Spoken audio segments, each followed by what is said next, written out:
Essa classe é a classe de teologia e nós já tivemos 2 aulas nela.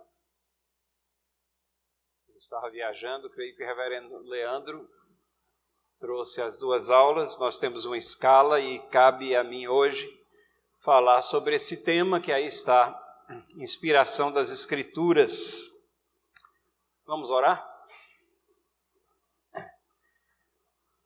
Senhor, vamos abordar o estudo da Tua Palavra, das Escrituras. Ajude-nos a compreender o que ela realmente é, o que ela representa e faze-nos mais apreciadores e também não apenas ouvintes, mas aqueles que aplicam os ensinamentos das Escrituras nas nossas vidas. Em nome de Jesus, amém.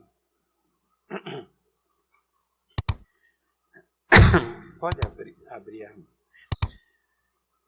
Muito bem, nós vamos falar das Escrituras, e eu achei por bem falar um pouco inicialmente aqui da Confissão de Fé de Westminster.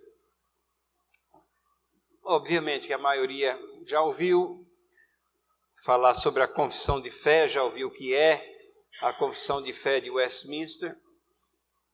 Mas temos também várias pessoas que são novas na igreja, nunca é demais nós relembrarmos o que é essa confissão de fé.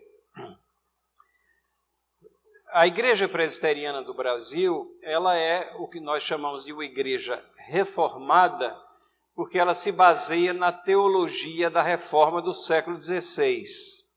É importante que a gente sempre diga que a teologia do século XVI, da reforma do século XVI, não é inovadora, ela não trouxe novas doutrinas, ela não inventou doutrinas.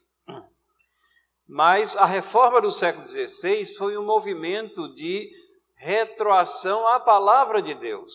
Durante os anos, os séculos que se seguiram entre os passos iniciais da igreja primitiva e até a época da reforma, muitas tradições humanas e doutrinas estranhas foram se agregando àquilo que era o chamado mundo cristão, de tal maneira que quando Deus levantou homens lá no século XVI, começando não apenas com o trabalho de Martinho Lutero em 1517, mas até com aqueles que são conhecidos como pré-reformadores, aqueles que abriram caminhos, e Deus mandou essa percepção a várias pessoas e em vários países de que havia necessidade de que se reestudassem os passos, as doutrinas, e onde a igreja firmava os seus ensinamentos. Lutero atravessou uma conversão dramática e depois dessa conversão, ele começou a se dedicar ao estudo da palavra de Deus, especificamente, e foi aí que ele viu que a justificação era pela fé, ele viu que a salvação era única e exclusivamente através de Cristo Jesus, que não haviam outros intermediários a não ser Cristo Jesus, e tantas outras doutrinas bíblicas que afluíram e formaram o que nós chamamos a teologia da reforma.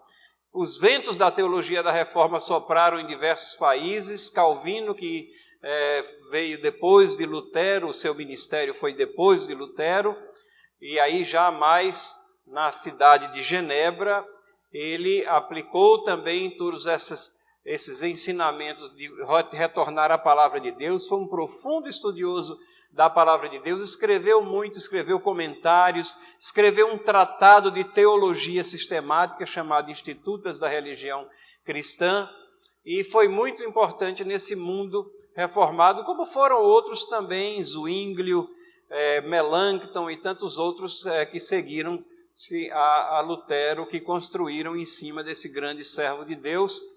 Na realidade, o que aconteceu é que o mundo cristão experimentou naqueles anos um verdadeiro reavivamento espiritual. Se não fosse o mover do Espírito na vida desses homens, levantando eles e retornando eles à palavra de Deus, então o mundo cristão estaria em uma situação de extrema dificuldade. Mas era Cristo cumprindo a promessa de que as portas do inferno não prevaleceriam sobre o avanço da igreja. Então ele restaura essa visão de que a Bíblia é a única fonte de conhecimento, e que Cristo é o único Salvador, e que nós somos salvos somente pela graça, e que Deus é soberano sobre todas as coisas, e que a finalidade nossa é dar glória a Deus. Então todas essas verdades fazem parte daquilo que nós conhecemos como teologia reformada. Na Inglaterra, a teologia da reforma, ela seguiu caminhos assim estranhos até e diferentes. Ela começa com um rei que queria se divorciar de sua esposa. Então, um motivo que não era muito nobre, obviamente.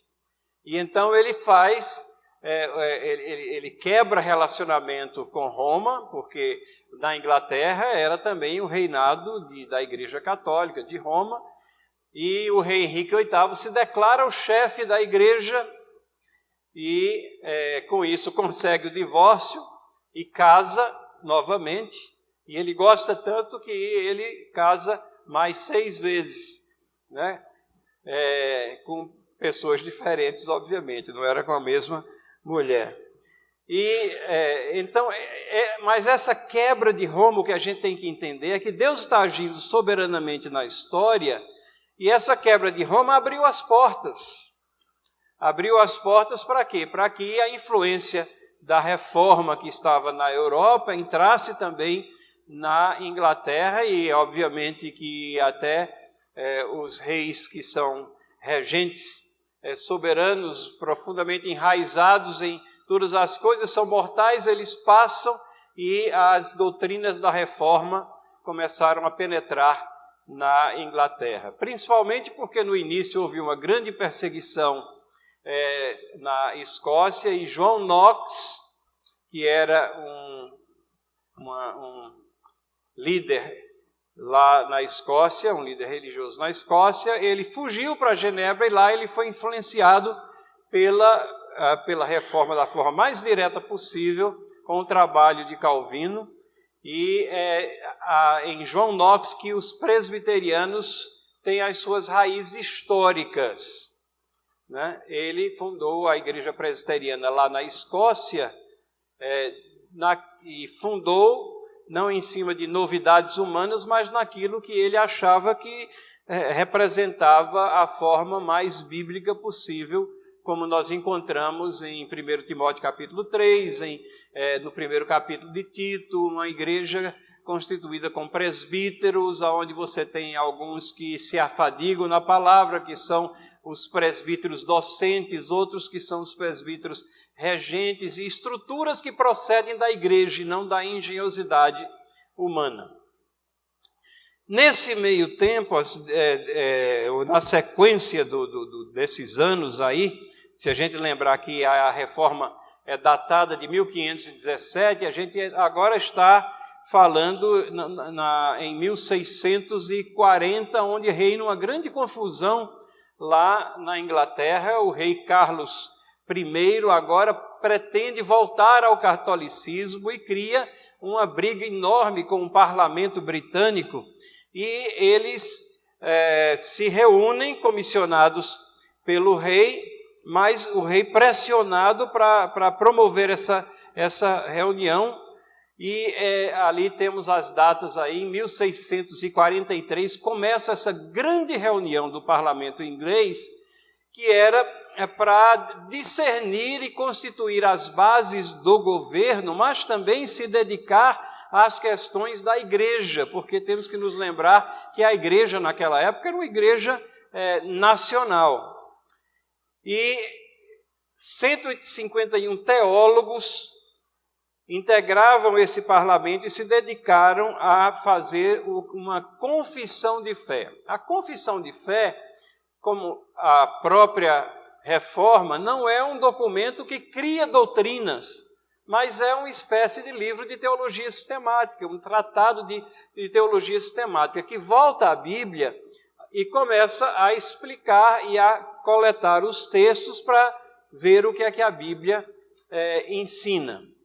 Eles estiveram reunidos de 1646 a 1648, foi quando especificamente se dedicaram a essa questão de ter uma confissão de fé. Houve uma primeira versão que chegou a ser aceita pela Inglaterra, a Escócia adotou imediatamente, mas depois voltou para que eles retrabalhassem, colocando textos bíblicos abaixo de cada declaração. Isso foi uma segunda onda aqui, e eles saíram com esse documento que tem 33 capítulos e depois 2 catecismos, o catecismo menor, que tem 107 perguntas e respostas, e o catecismo maior, que tem 196 perguntas e respostas. No começo era um catecismo só, era o grandão, catecismo maior, mas depois fizeram uma versão mais condensada, que era para instrução dos jovens, das crianças e jovens. O catecismo é apenas uma forma didática de ensinar aquilo que diz a confissão de fé e, consequentemente, aquilo que diz a palavra de Deus sobre diversos tópicos. Por que é que a gente está traçando toda essa referência aqui? Porque a confissão de fé de Westminster, o primeiro capítulo dela, começa exatamente com uma exposição do que são as Escrituras Sagradas. E isso é lógico, isso faz todo sentido.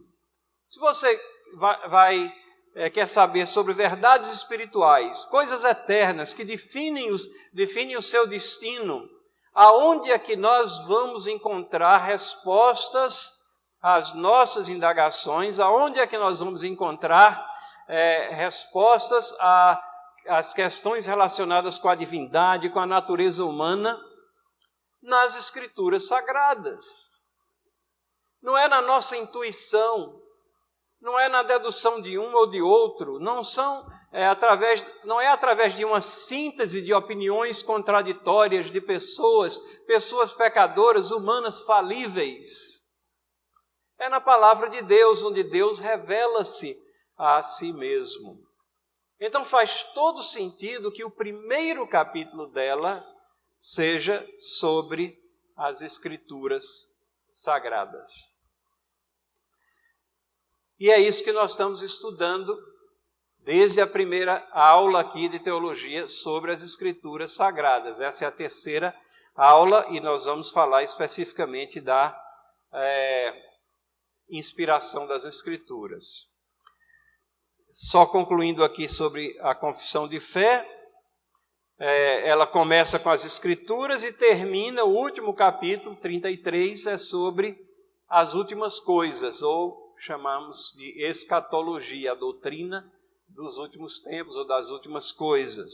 Então ela tem uma sequência muito lógica. O capítulo 2 é sobre Deus. Você vai às Escrituras e aprende primeiramente sobre Deus, e depois você aprende sobre o homem, e sobre Jesus Cristo Salvador, e sobre salvação, sobre igrejas, todas as coisas que a Bíblia está cheia.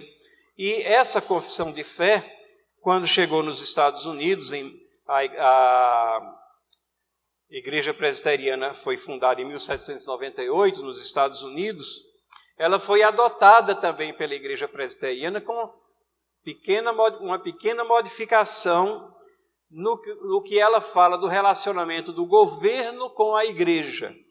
Porque o pensamento reformado já estava bem cristalizado de que são esferas diferentes. E na visão europeia da época, governo e igreja era uma coisa muito próxima assim, e os governantes tinham muito a dizer na esfera da igreja e vice-versa. Então, mas o pensamento mesmo bíblico é que são esferas independentes que respondem a Deus por suas ações. Mas a igreja tem a sua missão, o governo tem a sua missão, aquilo que nós chamamos de separação entre igreja e Estado, o que não quer dizer que o Estado é ateu, né? Quando se fala que o Estado é laico, ele é laico, mas não é ateu. Ele tem a sua esfera de atuação, mas ele tem que prestar contas a Deus pelas responsabilidades que ele recebe de Deus. Nos Estados Unidos, essa ligação assim, muito forte que estava presente em algumas partes, ela foi deixada de lado, e é essa versão norte-americana que chegou até nós aqui no Brasil, e é essa que é adotada pela Igreja Presbiteriana do Brasil como a Confissão de Fé de Westminster. Nesse entendimento, nós chamamos também de nossos símbolos de fé. Os símbolos de fé, quais são? É a Confissão de Fé, o Catecismo Maior e o Catecismo Menor. Todos esses 3 documentos versam sobre uma coisa só: ensinar as doutrinas bíblicas. Não é criar doutrina, não é inovar, não é trazer pensamento humano, mas ensinar as doutrinas bíblicas. Então, vamos dar uma pincelada rápida no capítulo 1 aqui. Eu vou ler, não se preocupem aqui. O linguajar, às vezes, é um pouco difícil, as frases um pouco compridas demais, mas depois a gente tenta explicar mais ou menos o que é que está lá. O capítulo 1, seção 1. O primeiro capítulo tem 10 sessões. 10 sessões, 10 parágrafos, né? Ou 10 divisões maiores assim. E o capítulo 1, seção 1, diz assim: ainda que a luz da natureza e as obras da criação e da providência manifestam de tal modo a bondade, a sabedoria e o poder de Deus, que os homens sejam inexcusáveis, todavia não são suficientes para dar aquele conhecimento de Deus e de sua vontade necessário à salvação. Por isso, agradou ao Senhor, em diversos tempos e diferentes modos, revelar-se e declarar à sua igreja aquela sua vontade, e depois, para a melhor preservação e propagação da verdade, para o mais seguro estabelecimento e conforto da igreja, contra a corrupção da carne, contra a maldade de Satanás e do mundo, foi igualmente servido fazê-la escrever toda. Isso torna a Escritura Sagrada indispensável, tendo cessado aqueles antigos modos de Deus revelar a sua vontade a seu povo. O que essa primeira sessão está expressando aqui é dando o tom daquilo que ela vai, do que o capítulo vai falar mais detalhadamente nas próximas 9 sessões. E o que está contido aqui nesse parágrafo, um tanto quanto complicado em linguagem, mas ele está falando da revelação geral e da revelação natural, que foi o assunto exposto aqui nas 2 primeiras aulas. A aula de 2 falou sobre revelação geral. E essa sessão está dizendo que revelação geral, ela compreende a luz da natureza, compreende a obra da criação e a providência, e essas coisas manifestam a bondade, sabedoria e o poder de Deus. Então, toda essa revelação, Deus se revela, os céus declaram a glória de Deus.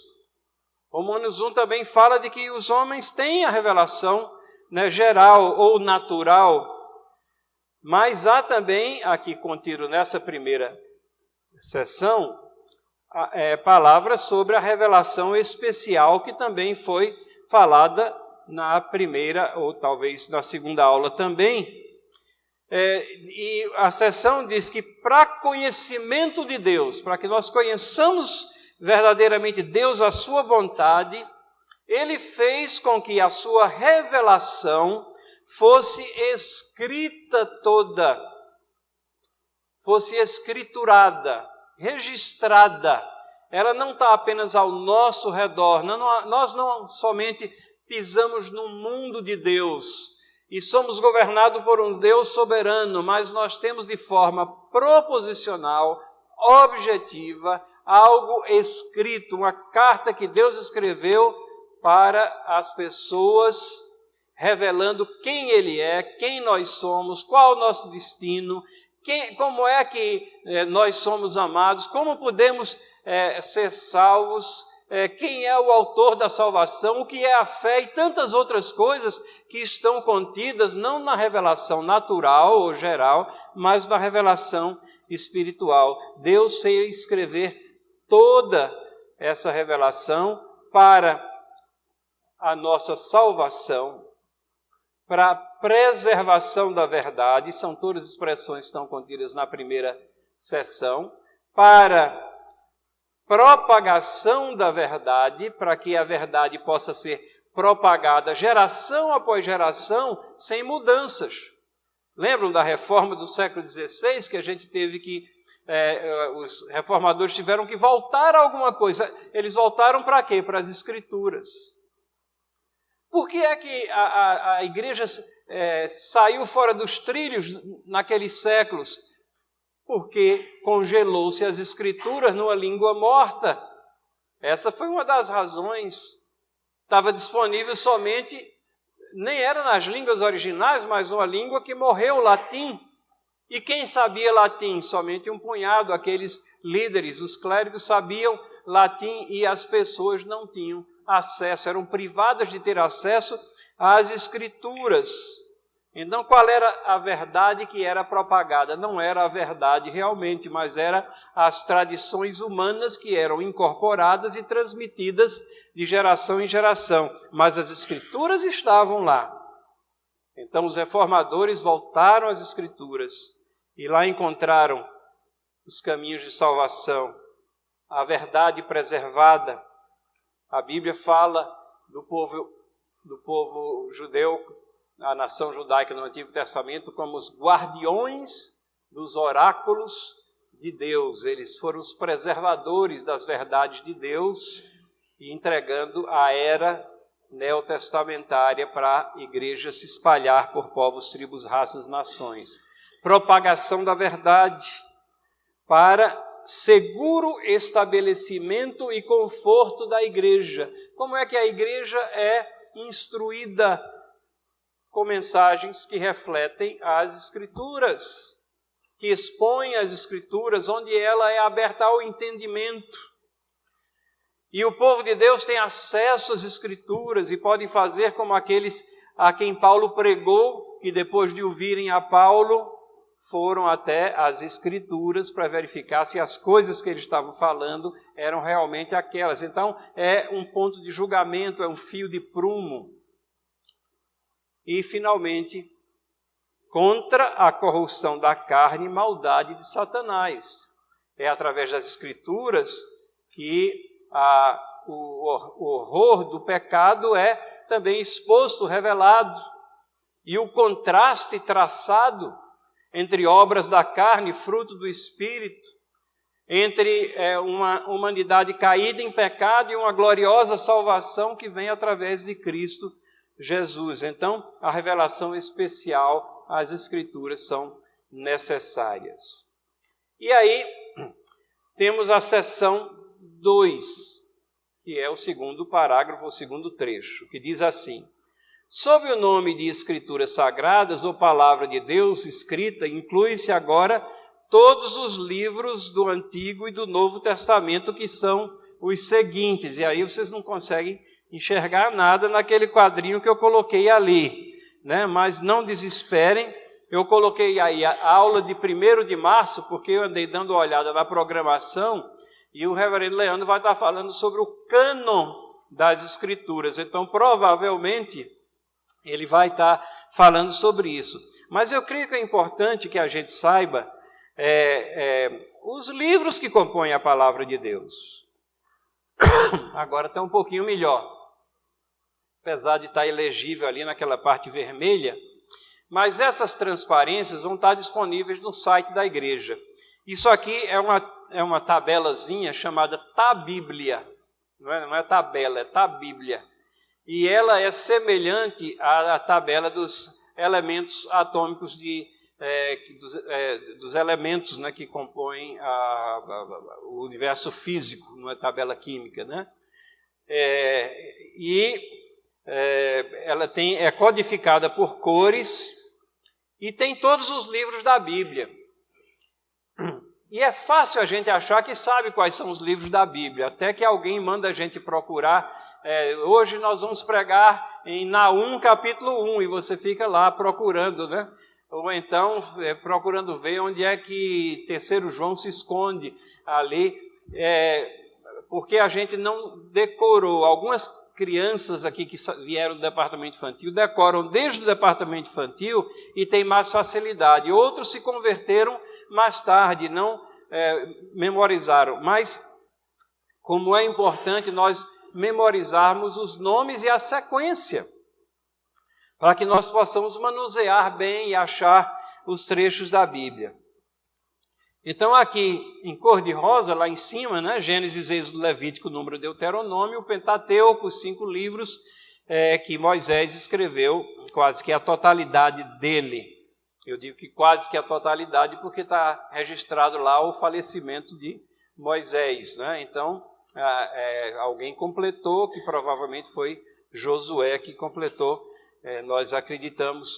E depois nós temos livros que são os livros históricos, que são aqueles ali que na projeção saiu ilegível, mas Josué, Juízes, Ruth, 1º, 2º Samuel, 1º, 2º Reis, 1º, 2º Crônicas, Esdras, Neemias e Ester, livros históricos. Depois nós temos os livros poéticos, ou às vezes chamados de poesia e sabedoria, que é Jó, Salmos, Provérbios, Eclesiastes e Cantares, o verde claro. Depois, em verde escuro, Isaías, Jeremias, Lamentações de Jeremias, Ezequiel, Daniel, que são os profetas maiores. Os profetas maiores não é porque eles fossem pessoas altas, grandes, como o Alexandre, o Geimar, né? Não, eram maiores porque os livros são mais extensos, né? E os menores porque os livros são mais curtinhos, só isso. É uma nomenclatura que surgiu depois. E aí esses profetas menores estão lá no final: Oséias, Joel, Amós, Obadias, Jonas, Miqueias, Naum, Abacuque, Sofonias, Ageu, Zacarias e Malaquias. Antigo Testamento. E aí 400 anos se passam até o início do que nós chamamos a era cristã. 400 anos onde a voz profética se silenciou em Israel. Deus tinha suas razões, seus propósitos.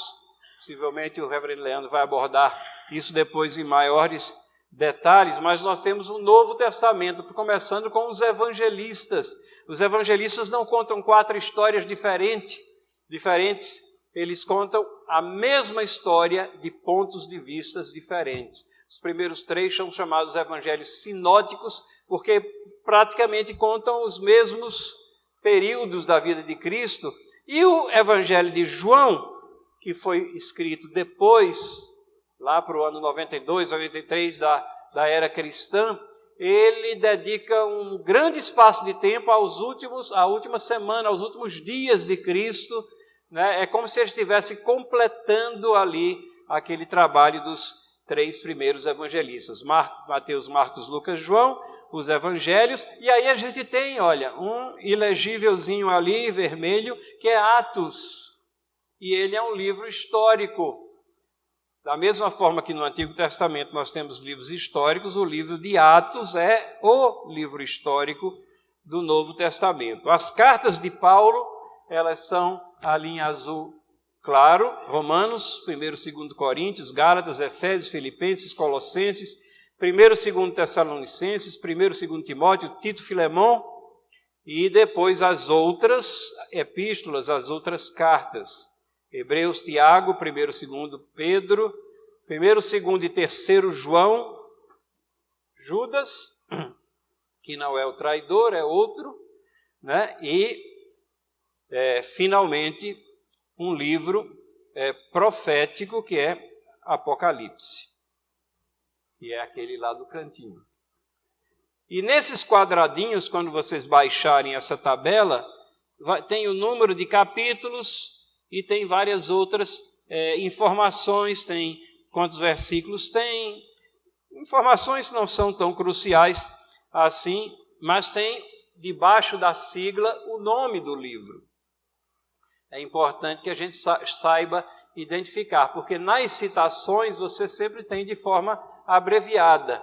E é importante a gente saber, né, que JL, por exemplo, é Joel, e que JN é Jonas, né, é o livro de Jonas. Então, essa é a tabelazinha, a Bíblia. Mas a seção 2, ela termina com a seguinte afirmação: todos eles são dados por inspiração de Deus para serem a regra de fé e prática. E isso é a aula de hoje.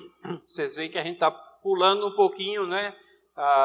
Mas a confissão de fé faz referência à inspiração em diversos pontos e traz outras coisas que vão ser abordadas em outras aulas aqui. Todos esses livros, são dados por inspiração de Deus para serem a regra de fé e prática. Depois da seção 2, nós temos a seção 3, falando ainda sobre as Escrituras. Os livros geralmente chamados de apócrifos, não sendo de inspiração divina, não fazem parte do cânon das Escrituras. Não são, portanto, de autoridade na Igreja de Deus, nem de modo algum podem ser aprovados ou empregados, senão como escritos humanos. Porque talvez você tenha estranhado. Onde é que está o livro de Tobias? Onde é que está Bel e o Dragão? E por aí vai. Né? Então, isso aqui, esses são livros chamados apócrifos, e quando o reverendo Leandro falar do cânon, vai falar também dessa questão dos livros apócrifos. Eles são considerados, às vezes, com alguma validade histórica, mas não como livros inspirados, né? Mas como escritos humanos. A seção 4 volta ao assunto da aula de hoje.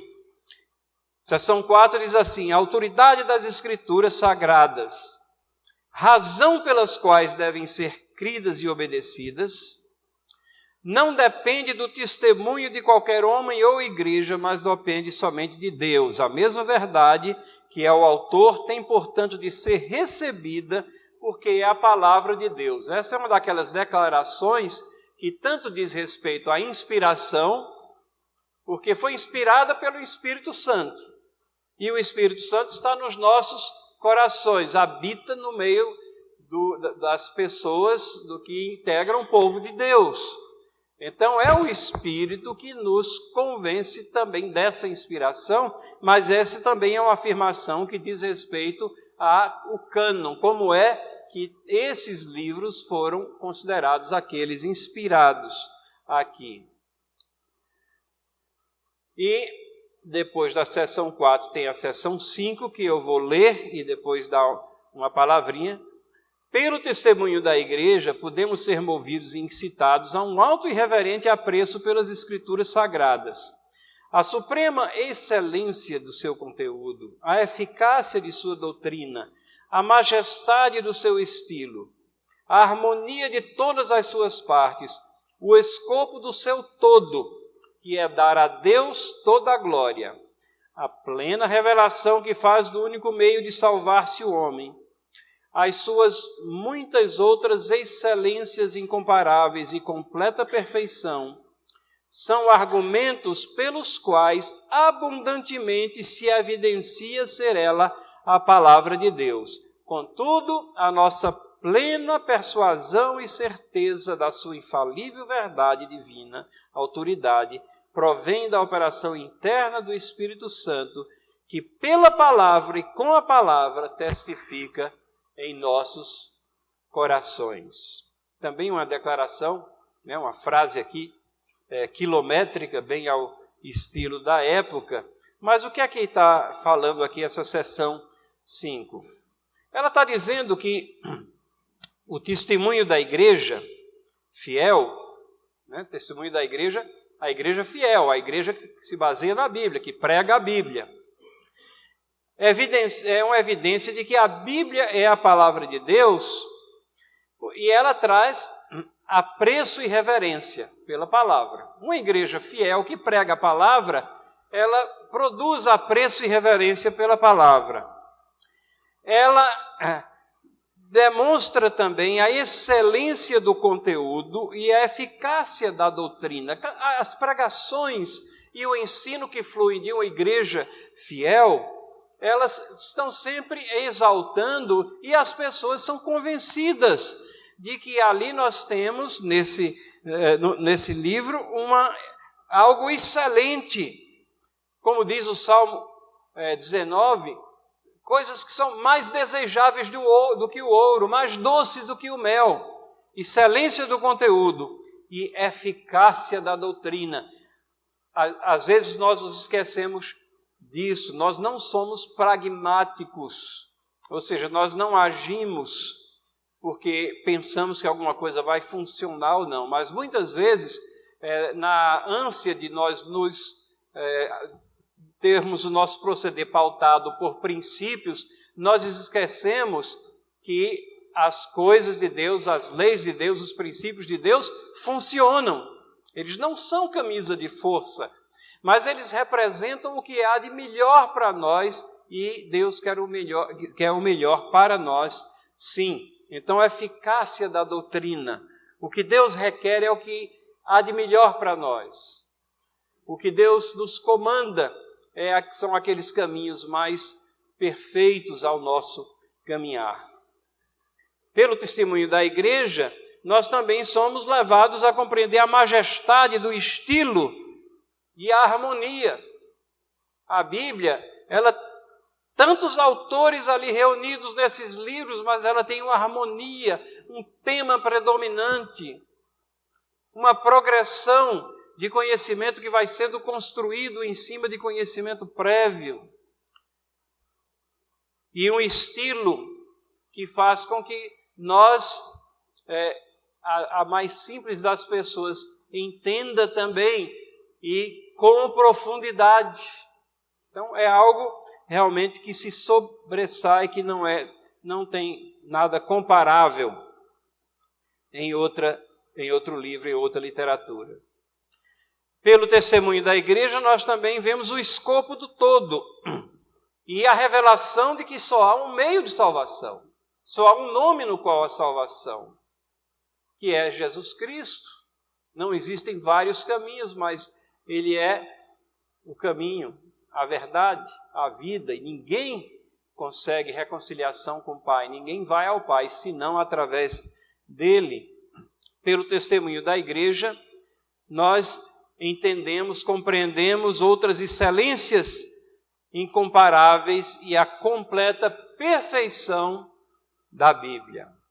Mas notem, a sessão termina com aquelas palavrinhas que estão lá no fim, dizendo: contudo, você tem o testemunho da igreja que produz tudo isso. Mas, contudo, a nossa plena persuasão, a certeza de sua infalível verdade e divina autoridade provém de operação interna do Espírito Santo, que pela palavra e com a palavra testifica em nossos corações. É algo que é operado em nós pelo Espírito Santo. Por isso que muitas vezes nós temos que deixar a palavra falar por si. Não vai depender do nosso poder de argumentação, da construção lógica que nós fizermos de nossas palavras. Às vezes a gente está tentando discutir, arguir a veracidade da palavra de Deus com colegas de trabalho, com outras pessoas, com vizinhos, com familiares que não aceitam, e a gente está tentando argumentar, construir os argumentos de tal maneira que ele seja pressionado a aceitar essa verdade. Mas é a palavra que vai testemunhar dela própria, pela operação do Espírito Santo.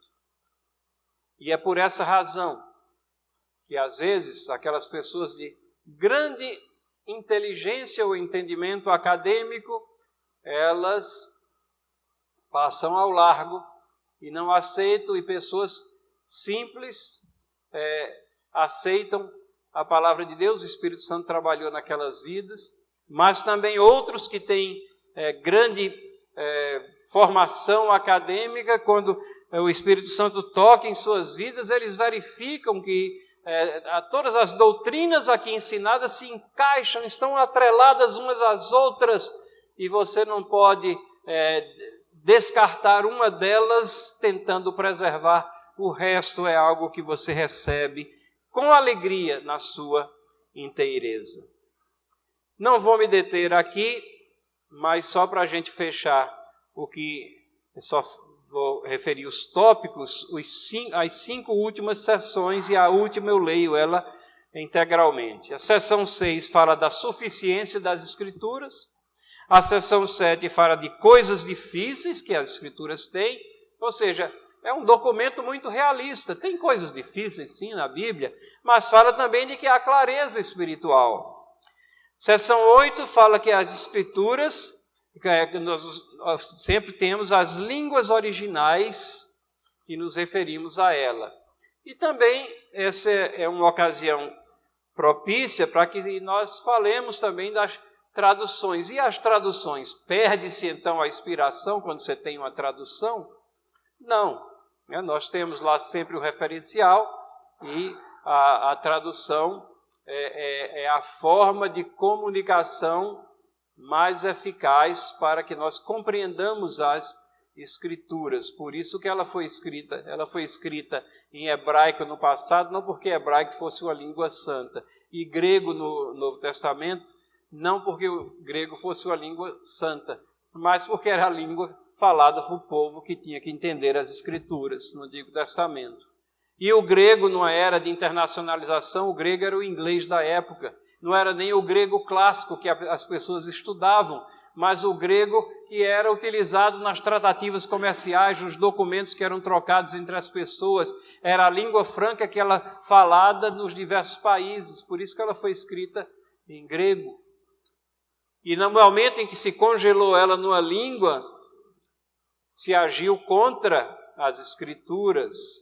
E um dos primeiros atos da reforma, dos reformadores, na pessoa de Lutero, foi traduzir as Escrituras para o alemão, para a língua que ele falava e que as pessoas a quem ele ministrava também falavam. E assim por diante.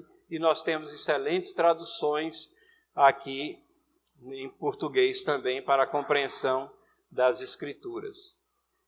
Seção 9 fala sobre a infalibilidade das Escrituras. Um outro nome mais recente que expressa isso é inerrância, ausência livre de erros. Como interpretá-la? Pelas próprias Escrituras.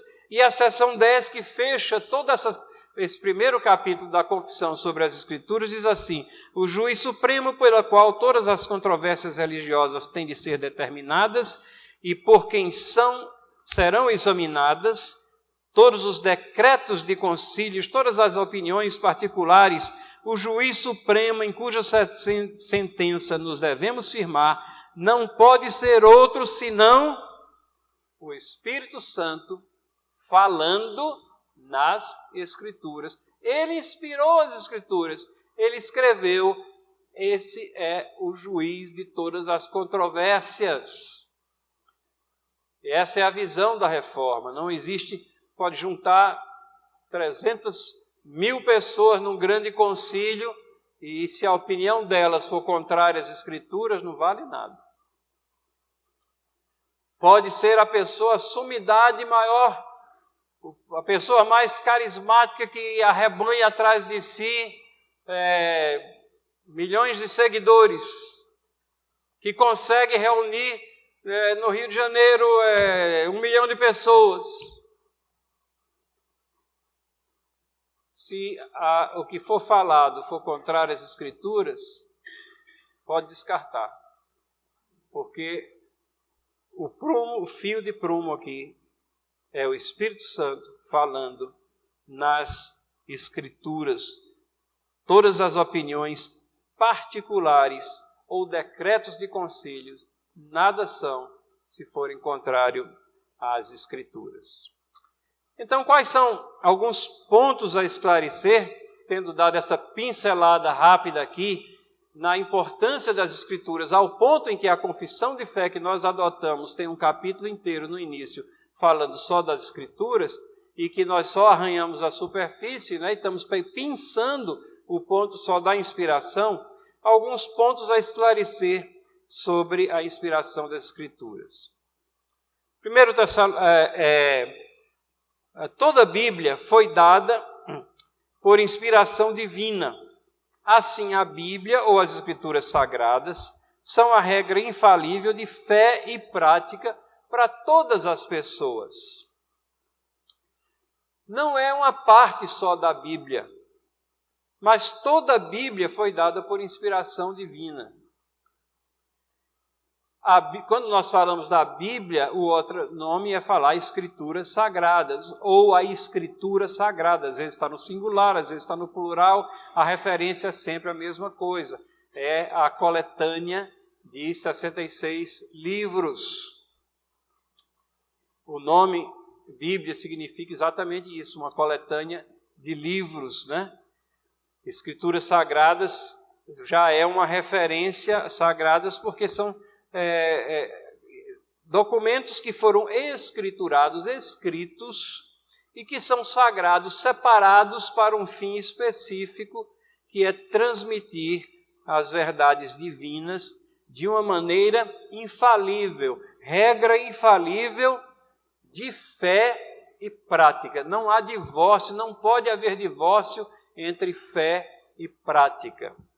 Você não pode dizer, não, isso aqui é a minha fé, e dizer que concorda com tudo aquilo que a Bíblia diz, e a prática sua contradiz o que você está dizendo. Não, fé e prática são coisas que vão juntas. Na palavra de Deus é assim.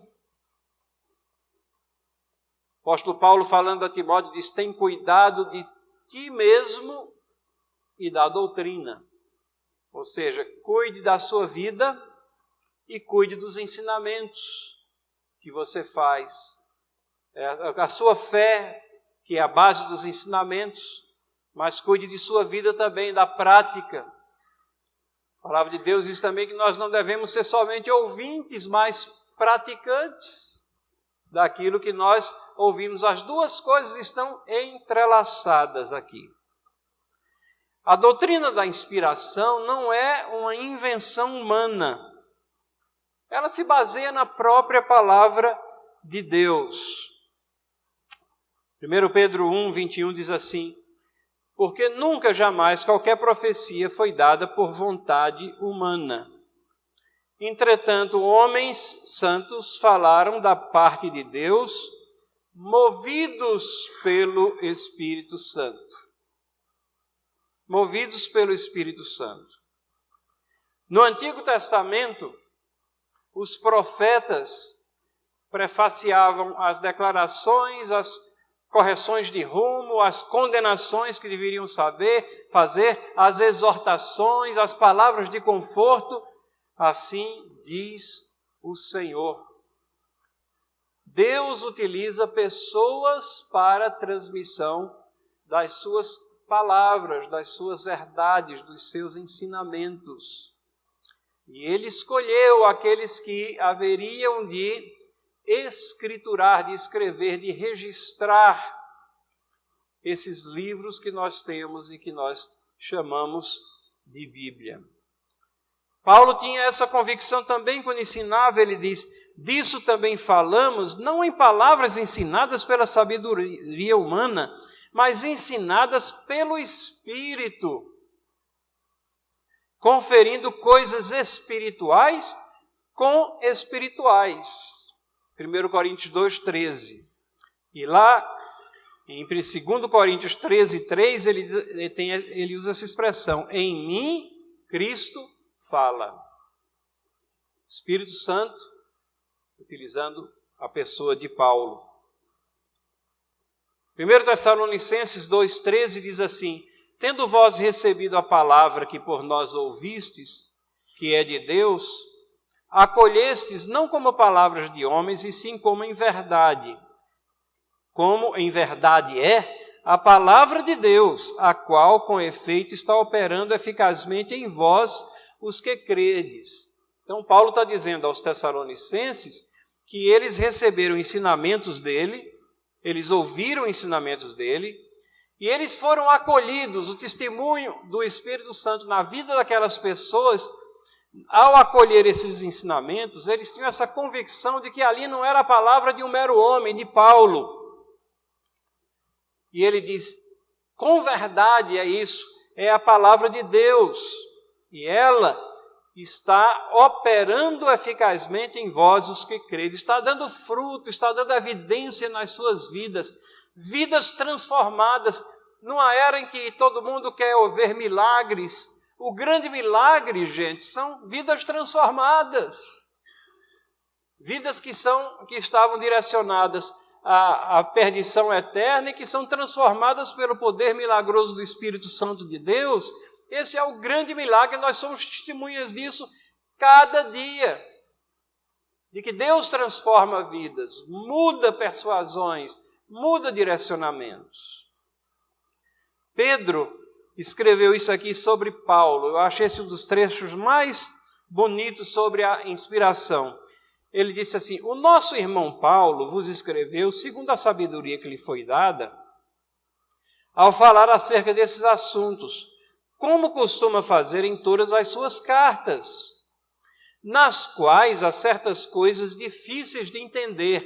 Vejam, a própria palavra de Deus admite que existem certas coisas difíceis de entender, que os ignorantes e instáveis deturpam, como também deturpam, notem, como também deturpam as demais escrituras. Ou seja, o que Paulo escreveu é escritura. O que Paulo escreveu é escritura inspirada. Ele diz, como também deturpam as demais escrituras para a própria destruição deles. Então é a declaração que Pedro está fazendo aqui, de que o que Paulo escreveu, o que Paulo ensinou nas suas cartas, são livros inspirados pelo Espírito Santo de Deus. E o versículo clássico, quando a gente fala de inspiração, que é 2 Timóteo 3,16. Toda escritura é inspirada por Deus e útil para o ensino, para a repreensão, para a correção, para a educação na justiça. A palavra aqui, a escritura, grafê, que é utilizada, ela está se referindo exatamente aos escritos bíblicos. E ela não está dizendo que todo documento, toda carta que você escreve para a namorada, para a esposa, que é inspirada, não. Mas está dizendo que esses documentos sagrados são inspirados por Deus e, consequentemente, são úteis. Para quê? Para ensino, repreensão, correção e educação na justiça. Mas como é que aconteceu essa inspiração? Tem 3 pontos de vista e somente um é correto. O Antônio freneticamente já faz assim lá atrás, mas só tem esse slide aqui. Então, misericórdia. Inspiração mecânica. Isso muitos têm escrito dizendo, não, a inspiração foi mecânica. Foi um ditado. Eles acham que para poder confiar na Bíblia tem que ter sido um ditado. Os autores foram meramente passivos. Ora, gente, a gente vai pensar o quê? Então, Paulo chegou lá, botou a mão na cabeça assim, né, puxou a caneta e Deus começou a ditar e ele começou a escrever. Não precisava nem olhar, né? Era só escrever assim, já saía. Isso é um negócio para Chico Xavier, né? Isso não tem nada a ver com a realidade do que são os escritos que nós temos, as escrituras sagradas. Lucas, capítulo 1, versículos 1 a 4. Leiam, isso aqui é o prefácio de Lucas. E ele diz assim, fiz o primeiro tratado, Teófilo. Ele vai fazendo a descrição do método que ele utilizou para escrever o seu livro. fez entrevistas com as pessoas, colocou isso em ordem cronológica dos acontecimentos, né? Ou seja, ele utilizou as técnicas e a sua formação analítica de um médico ali para compilar os fatos e colocá-los em ordem com um objetivo, com um propósito. Deus utilizou tudo isso, toda essa formação dele, todo esse esforço humano para sair com um livro que conta a vida de Cristo Jesus, do ponto de vista de grego, ou seja, helênico, dos judeus que estavam espalhados pelo mundo grego ali, para uma pessoa específica, mas destinado a os cristãos em geral, fazendo parte dos outros 2 livros, né, Mateus, Marcos, como sendo os evangelhos sinóticos, mostrando a harmonia que existe entre eles, mas utilizando as características dele. Inspiração dinâmica é o segundo ponto de vista. Dizem assim, os autores foram inspirados, mas não os seus escritos. Ou seja, os autores eram pessoas assim excepcionais, eles eram super-homens espirituais, acima. Mas o que eles escreveram é produção humana apenas. Olha, os versos que a gente leu antes mostram que não é esse o ensino da Bíblia, né? E os que recorrem a essa questão de inspiração dinâmica é porque querem deixar uma porta aberta para contradizer a Bíblia, para não aceitar, para aceitar somente parte. Inspiração orgânica, essa é a forma como nós entendemos que foi a inspiração. O Espírito Santo age nos autores organicamente, em harmonia com as características individuais. O Espírito Santo é soberano, ele pode utilizar as características de cada autor, que são diferentes. Tem boiadeiro no meio, tem lavrador, tem pescador, tem pessoas de alta formação intelectual, tem tudo, criador de ovelhas, tem tudo. Todos esses aí, mas o Espírito Santo agiu neles organicamente, em harmonia com as características individuais. A inspiração é apenas parcial, muitos influenciados pelo racionalismo, que brotou principalmente no século XVIII, na Alemanha, uma visão de que a Bíblia a gente tem que destruí-la, dizer, esse livro diz que o autor foi Paulo, então a gente vai ver como é que a gente prova que não foi Paulo. E se dedicam ali horas e horas e horas para mostrar que não foi Paulo, ou tentar mostrar, e não aceitam aquilo que o livro declara, e caem numa série de contradições, mas a ideia é que as pessoas estão acima da palavra de Deus e podem exercitar o seu julgamento sobre a palavra de Deus. A inspiração não foi parcial, ela é plenária. Inspiração como reflexo de experiências em uma supra-história. Alguns dizem que a inspiração ela é apenas o reflexo de uma experiência que os autores tiveram, mas que não se reflete necessariamente numa veracidade dos fatos relatados. Por exemplo, se Cristo ressuscitou ou não ressuscitou? Bom, a Bíblia diz que ele ressuscitou. Aí um teólogo neo-ortodoxo, que é onde prosperou esse ponto de vista, ele diz, não é importante se ele ressuscitou ou não. O importante é que quem escreveu isso acha que ele ressuscitou, então ele ressuscitou porque a mensagem dele permanece e tal. Então fazem uma ginástica hermenêutica enorme, e o que interessa é que a Bíblia diz que ele ressuscitou. E ainda diz que isso foi comprovado e foi visto por muitas pessoas, numa ocasião por mais de 500 pessoas. Então, a ressurreição não é um fato meramente da supra-história, como eles falam, mas é da história que nós vivenciamos, que a humanidade vivencia. Então a inspiração ela é plenária, plena, e é verbal. As palavras que estão ali e o conceito que ali está. E finalmente, há uma diferença entre inspiração e iluminação. Às vezes a gente diz assim, estou inspirado hoje, né? Aí você vai e compra um buquê de flores para sua esposa, que talvez ela não esteja muito inspirada em casa, então você quer que ela fique inspirada também, lhe trate bem. Ou você diz, esse hino foi inspirado. A gente usa isso coloquialmente, mas para falar com precisão, inspiração no que diz respeito ao sentido bíblico, é esse falar do Espírito Santo aos autores, de tal maneira que eles escrevem aquilo que Deus intencionou que fosse escrito. E quando a gente lê um texto bíblico que fala a nós, eu fui inspirado? Não, você foi iluminado. Foi iluminado pelo Espírito Santo de Deus. Porque é o Espírito Santo de Deus que abre o entendimento das Escrituras.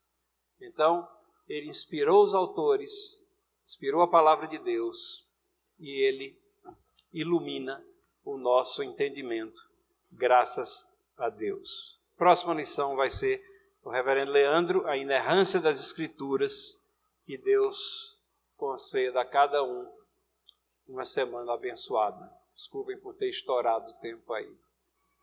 Vamos orar? Antônio, você pode orar?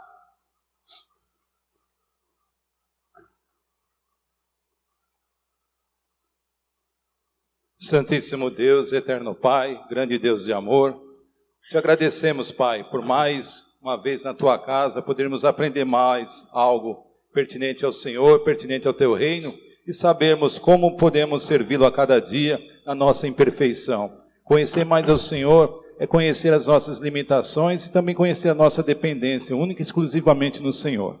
Te agradecemos por essa aula de Escola Bíblica Dominical, ministrada pelo teu servo, e que agora o Senhor nos conduza aos nossos lares, em paz, em segurança, para que possamos retornar à noite e adorar, exaltar e engrandecer o teu nome. Perdoa os nossos pecados, é assim que oramos, em nome de Jesus. Amém. Amém, Senhor.